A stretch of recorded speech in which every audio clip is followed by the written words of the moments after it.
Non-stimulant treatments, again, as we just noted, atomoxetine, which is Strattera, clonidine, and the guanfacine, which is Intuniv. Where do we look to using the atomoxetine or guanfacine first? We go to these areas. Someone's had a history of substance abuse, we're going to go to one of the non-stimulant approaches. If they have anxiety, we want to go to a non-stimulant approach. Again, this is the information on atomoxetine and guanfacine. I believe you all have these slides, yes, so you can check that. I'm just racing through. These give you the studies. I know I have 2 minutes left, and as our last speaker, I find that I have more slides than time. I apologize. When it comes to adverse effects, please check, because we have to monitor patients for any kind of impact on the liver when we utilize these medications. With the guanfacine XR, again, we may want to monitor clonidine and guanfacine. We may want to check blood pressures.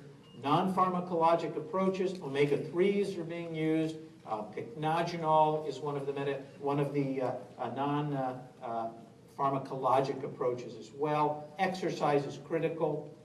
Service pets are a good thing as well for these patients. Working with the child, parent-child interactions. Who's at risk? 60%. Childhood patients persist on into adulthood. Points, again, everything we talked about. Medication, which one do you initiate? Look to family history as well. Were either parents on medication? Was it successful? Older siblings, have they been on medication? Were they successful? We look to that as well. Is there a family history of substance abuse? Again, be careful. You may prescribe a psychostimulant for a child. His parents may divert it to the street for extra income, or they may use it themselves. Please keep a healthy index of suspicion for that. This gives you information on accessing places on the web to help post-test and evaluation. If I may, we'll go through this now. What is the most common effect of stimulant agents in children with ADHD? Well, let's see what you all think now. And looking at this,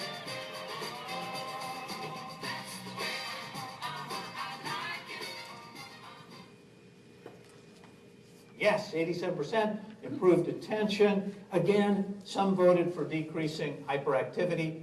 The psychostimulants do both, as do the non-stimulants, so we ultimately get a 2-for-1.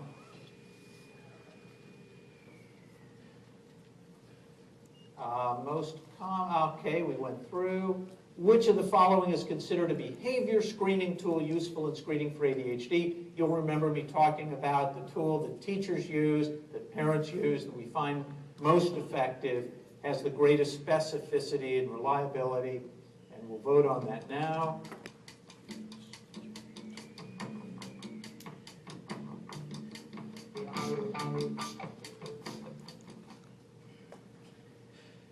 Yes, absolutely.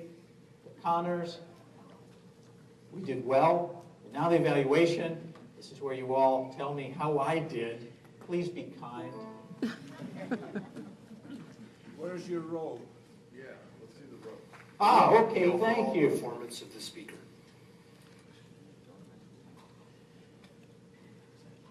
And as you all vote, hopefully now, we have a better understanding of the robes.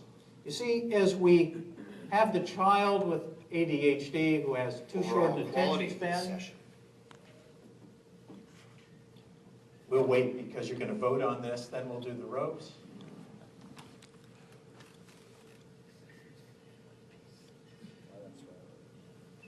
Learning objectives. Learning objectives then.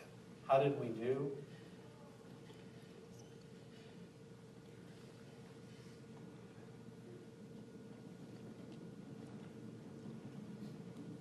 Was I fair and balanced? A balanced view. Gee, I sound like Fox News.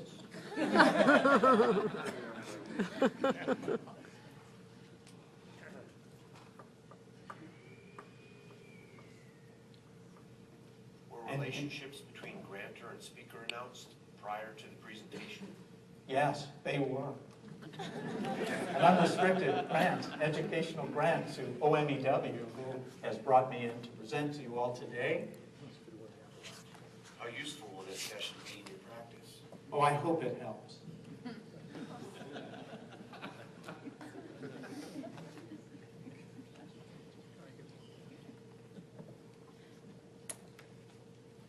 As a result of this program, do you intend to change your patient care? I'm sure you all have already been giving your patients the best care possible and with a good osteopathic approach.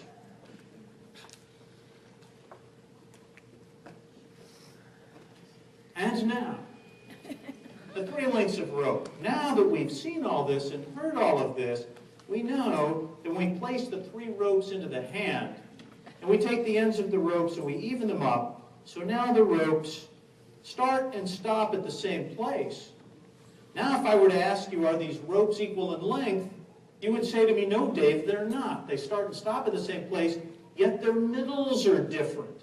So we want to be aware of our patients' middles when we're prescribing medications, keeping in mind that the psychostimulants may suppress appetite and cause our patients to lose weight, keeping in mind that for those patients we may need to switch to a non-psychostimulant so that our patient is able to eat again and put weight back on. Hopefully, through the magic of medicine, the benefit of science, and this presentation today, now, we notice that just as these 3 lengths of rope are equal, so too the balance in the child's life for whom we treat the ADHD is now found in equal measures so that home, school, and recreation are all equally successful for the child. Thank you very much for allowing me to present today.